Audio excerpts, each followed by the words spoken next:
melakukan hal yang merekonstruksi ulang hal yang Pak Rismon lakukan, saya mendapatkan kesimpulan bahwa ini source-nya adalah beda, bukan dari yang Dian Sandi. Yang Bung Rismon kemarin tampilkan di sini itu bukan yang dari Dian Sandi ini. Iya. Anda bisa pastikan? Pastikan itu dan Pasti. diduga editing. Diduga editing. Ya. Gimana? Seru kan nonton episode dari Rakyat Bersuara? Sebelum kita lanjut, jangan lupa like, komen, dan subscribe official YouTube dari Okezone. Kalau udah, sekarang kita lanjut yuk nonton Rakyat Bersuara. Sekarang Bung Topi Merah, Bung Red Hat. Anda punya presentasi? Ya, punya. Boleh ke depan? Ya. Oke. Mantap. Oke, boleh tepuk tangan silakan.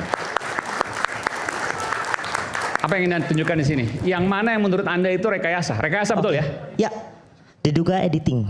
Diduga editing. Oke, Ya. baik. Oke. Pak Iman, ini adalah data dari Pak Rismon tanggal 21 April kemarin ketika dipresentasikan. Ya. Nah, di sini sangat clear terlihat ada apa namanya watermark dan ada emboss gitu ya Pak. Ya, watermark ini jelas nih kelihatan ya. Ya, dan- Gajah Mada, ya. Gajah Mada dan seterusnya. Ya, ada gajah Adam juga di situ ya. Gajah apa?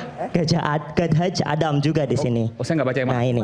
Nah, saya sebagai orang yang dari dulu juga mengikuti Oh, kasus sebentar, ini. ini ya.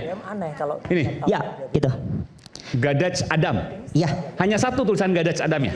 kemungkinan ada 4 atau Lebih? 4 kayaknya. Oh, sekitar 4. Ya. Oke, baik. Gajah Mada. Jadi saya sebagai orang yang mengikuti kasus ini dari awal ya Pak, Ya. agak janggal dengan presentasi ini. Oke. Karena dalam suatu citra itu ketika objek tepi atau edge dari sebuah citra itu sudah rusak, itu hampir mustahil untuk dimunculkan kembali atau Objek informasi. tepi atau rusak. Misalnya objek tepi itu apa maksudnya? Nah, objek tepi di sini adalah huruf dari watermark. Nah, ketika itu sudah rusak informasinya, itu secara matematis atau secara digital itu sangat mustahil untuk dimunculkan kembali. Oke. Nah, yang bisa dimunculkan adalah kontras yang lemah jadi kuat seperti ini. Nah, source yang saya dapat dari Dian Sandi di X, boleh digeser Next, oke. di next. Mohon maaf, next lagi setelah ini. Nah, ini adalah source origin. Itu bisa di atas name orig ya Pak, original Oke. itu.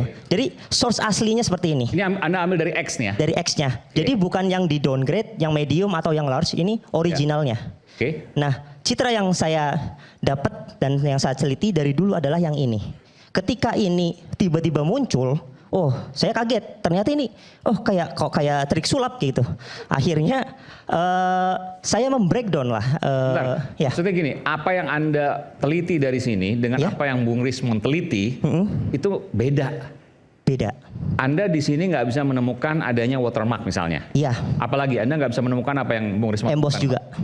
Emboss nggak ketemu. Ya. Saya Dua itu. lebih fokus ke dua itu, Oke, watermark baik. dan emboss. Nah, Nggak sama sekali Anda nggak bisa temukan itu. sama sekali nggak bisa temukan. Padahal Anda download langsung secara original dari postingannya Dian Sandi. Iya, akhirnya saya mencoba lah merekonstruksi ulang coding dari Pak Rismon. Karena Pak Rismon pada menit 49 itu kan bilang, semua orang bisa merekonstruksi ini. Semua orang bisa mencoba ini secara ulang ya. Bisa ditampilkan yang sebelum ini. Oke, balik lagi yang pertama tadi. Nah yang ini. Oh yang ini, oke, baik. Di sini saya membreakdown setiap logika atau setiap eksekusi dari sebuah gambar dari rumus ini bisa dilihat di sini ya. Karena matematika itu bisa diimajinasikan, Pak. Jadi matematika itu kayak sebuah flow chart kayak gitu ya. Yang di sana adalah gambar original dari Pak Dian Sandi. Nah, Pak Rismon di sini itu mengubahnya ke warna luminance. Yang di situ LXY, terus setelah itu dihitung gradient X-nya. Gradient X-nya itu yang dari kiri ke kanan, lalu gradient Y-nya dari bawah ke atas. Ini apa? Grafik Cartesius lah kurang lebih ya. Iya, bisa horizontal, vertikal. Iya. X-nya tuh yang horizontal, Y-nya yang vertikal. Yang vertikal, ya. Oke. Jadi dihitung pixel itu perpindahan nilainya seberapa. Nah, setelah itu diukurlah dengan magnitude-nya. Magnitude itu kayak apa ya, nilai mutlaknya gitulah ya. Ya. Nah, rumusnya itu GX kuadrat plus Y kuadrat di square root gitu. Nah, setelah itu di rumus ini itu ada atenuasi. Nah, atenuasi itu di sini yang unik dari Atenuasi itu apa? Nah, atenuasi adalah suatu algoritma untuk memunculkan kontras yang mempertahankan kontras yang rendah dan menurunkan kontras yang tinggi, seperti itu gambarannya. Tujuannya adalah untuk Mendekatkan dengan produk aslinya. Bukan, lebih ke memunculkan hal-hal yang ketutup brightness atau ketutup kontras kayak gitu. Oke. Nah, setelah atenuasi itu dilakukan, baru dilakukan divergence. Divergence itu Atenuasi itu untuk memperjelas lah kurang lebih. ya, untuk memperjelasnya lah ya. Ya. Nah, setelah itu dilakukan Poisson solve. Ini kayak direkonstruksi ulang untuk yang Parismon kasusnya itu adalah 300 kali. Sehingga barangnya itu agak jadi halus kayak gitu. Jadi mendekati gambar asli. Nah, setelah Poisson solve ini dilakukan, yaitu final output, di mana dikalikan oleh inputannya I, X, Y, C kayak gitu. Nah, di sini gambar baru tercipta. Jadi setelah rekonstruksi itu dikalikan dengan gambar input, jadilah final output ini. Anda melakukan 7 langkah ini nih ya? Ya, sesuai dengan rumus dari Parismon. Dan pasti tidak mengubah, Pasti tidak mengubah. malah Sama. memperjelas. Nah, disinilah uniknya Pak. Ketika saya mencoba, boleh digeser? Di next. Oke. Next lagi, sorry yang ini, benar. Nah, ketika saya mencoba, ternyata hasilnya malah jadi seperti ini. Watermarknya masih rusak, embossnya apalagi tidak kelihatan. Ini yang bawah ya hasil Anda. Iya. Setelah 7 lapis tadi, 7 Iya. langkah Anda lakukan. Persis Proses analisis. dengan coding yang ditampilkan oleh Tapi Parismon. bentar, ini menurut saya, bukan menurut saya. Ya. Ini sepertinya kayak ada Ya, watermark. ada artefak namanya. Artefak itu kayak Watermark. watermark yang rusak, yang kita nggak bisa. Artinya ada watermark dong. Ya, artinya ada watermark tetapi sangat tipis. Oke. Rusak, dan itu sudah rusak di situ. Baik. Nah, bisa dilihat di sini. Nah, sebenarnya jadi gini, selama ini yang dikatakan tidak ada watermark, artinya ada watermarknya. Kalau ada atau tidaknya, kan saya nggak bisa ngelihat langsung ya. Kalau misalkan dari penelitian saya itu terlihat ini watermark dengan artefak, entah itu watermark atau bukan kan belum jelas karena saya tidak ikut Ya. yang di Polda itu. Oke, baik. Karena saya nggak melihat langsung. Yang kedua? Tapi di sini ada artefak yang rusak, yang bergaris-garis, yang mungkin diduga itu adalah watermark, gitu. Tapi untuk embossnya itu nggak ada. Harusnya kelihatan embossnya. Harusnya kelihatan seperti Iya. output yang ditampilkan oleh Parismon. Karena gini, kalau watermark aja kelihatan misalnya, maka emboss pasti akan lebih kelihatan. Iya, Gitu. benar seperti itu. Oke, jadi di sini saja hasilnya sudah beda. Nah, setelah saya melakukan hal yang merekonstruksi ulang hal yang Parismon lakukan, saya mendapatkan kesimpulan bahwa ini source-nya adalah beda, bukan dari yang Dian Sandi. Yang Bung Rismon kemarin tampilkan di sini itu bukan yang dari Dian Sandi ini. Iya. Anda bisa pastikan? Pastikan itu dan Pasti. diduga editing. Diduga editing. Ya, Karena dengan cara apapun nggak akan dengan dapat cara itu. apapun nggak mungkin. Dan Anda melakukan ini dengan cara yang sama dilakukan oleh Bung Rismon. Ya, sama. Oke. Boleh digeser lagi? Nah, ini source-nya Parismon, gitu ya. Begitu Ini clear. atas bawah source-nya Bung Rismon ya. Ya, Oke. begitu clear Watermarknya. watermarknya dan embossnya, seperti itu. Oke. Nah, Sebentar, embossnya sebelah mana nih? di sebelah sini, Kelihatan ya? ada di sini.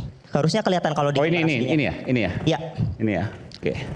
Dan itu sangat aneh Pak Iman, karena matematika itu accountable dan bisa dilihat secara alur. Karena Parismon itu menciptakan coding itu hanya untuk bermain di gradient tone mapping, bukan untuk memunculkan edge yang sudah rusak atau function yang edge yang sudah rusak itu di mana. Nah, saya mempertanyakan itu kepada Parismon. Nah, bagaimana bisa source yang sama dengan proses yang sama outputnya beda? Kayak gitu. Nah, saya mempertanyakan itu kepada Parismon. Mana source-nya? Mana function-nya? Yang bisa memunculkan itu? Oke, terus kemudian tulisan tadi Gadaj Adam itu gimana cara Anda dapetin? Nah, untuk Gadaj Adam sebenarnya saya nggak sengaja, Pak. Karena melihat presentasi Pak Arismon, melihat data dari outputnya Pak Arismon, itu tiba-tiba ada Gadaj Adam. Tapi untuk itu, apakah itu editing atau enggak, saya bukan concern di situnya. Saya concern ketika gambar informasi yang sudah rusak tiba-tiba bisa muncul, itu sangat tidak mungkin. Kayak gitu. Nah, maka dari itu, source yang Pak Arismon proses yang atas ini itu kemungkinan besar atau diduga sangat kuat ini adalah editing. Oke. Bisa digeser. Nah, setelah itu untuk membuktikan ini sama atau tidak dengan source-nya X bisa digeser. Nah, di sini saya mencoba menghitung juga frekuensinya. Frekuensi perbedaan frekuensi antar pikselnya. Nah, di sini kelihatan watermark-nya. Ini dari Pak Arismon. Nah, ini dari Pak Dian Sandi, itu rusak dari magnifier ini. Ini menggunakan model apa nih? Saya menggunakan wavelet untuk Wavelet. menghitung frekuensi pikselnya. Oke, baik. Nah, Dan- di sini sudah kelihatan bahwa ini adalah dokumen yang berbeda. Kayak gitu. Misalnya di mana? Kelihatannya di mana? Di sini bisa dilihat, teman ini agak ini karena di layar ya. Ini ada tulisan Gadaj Adam, Gajah Mada juga di sini. Oke. Nah, di sini cuman kotak-kotak Nggak atau baca rusak. sama sekali. Tidak terbaca sama sekali. Oke. Nah, saya berkesimpulan ternyata source yang gambar yang diproses oleh Pak Arismon itu bukan gambar dari Pak Dian Sandi. Seperti itu, Pak. Oke. Jadi nggak ketemu semuanya walaupun dengan metode yang sama, kurang Dengan lebih. metode sama dan dengan metode yang berbeda juga.